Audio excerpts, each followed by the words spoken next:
मित्रांनो, आज विजयादशमी आणि राष्ट्रीय स्वयंसेवक संघाला 100 वर्ष सुद्धा पूर्ण झालेली आहेत. तर त्या निमित्ताने संघाबद्दल थोडक्यात जाणून घेऊया.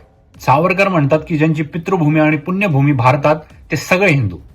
संघाने सावरकरांची व्याख्या तर मान्य केलीच, मात्र पुढे जाऊन ती आणखी विस्तृत केली. संघ म्हणतो की जो या देशाचा इतिहास, संस्कृती, परंपरा मानतो, जो राष्ट्रीय प्रवाहाशी एकरूप होतो, जो या मातृभूमीला आपलंसं करतो, तो प्रत्येक व्यक्ती हिंदू आहे. मग त्याची उपासना पद्धती कोणती असली तरी सुद्धा, अगदी तो मुस्लिम किंवा ख्रिस्ती असला तरीही. या सगळ्याच हिंदूंची सांस्कृतिक राष्ट्रवादाच्या तत्वावर एकजूट करणे हे RSSचं प्रमुख ध्येय असतं. संघाचा जन्मच मुळात हिंदू समाजाला संघटित करण्यासाठी आणि हिंदू समाजात सुधारणा करण्यासाठी झाला. चारित्र्यवान, देशभक्त आणि शिस्तबद्ध नागरिक निर्माण करण्यासाठी झाला. अशा RSSची स्थापना डॉक्टर हेडगेवारांनी 1925ला विजयादशमीच्या दिवशी नागपूर येथे फक्त आपल्या 5 मित्रांसोबत केली होती. आणि आता RSSच्या 60,000पेक्षा जास्त दैनंदिन शाखा चालतात, ज्यात 35 ते 40 लाखांपेक्षा जास्त स्वयंसेवक कार्यरत आहेत. तुम्हाला RSS पटत असेल किंवा नसेलही पटत, पण प्रत्येक संघटनेने RSSचा ध्येयवाद आणि त्यांची प्रचंड चिकाटी ही मात्र शिकलीच पाहिजे.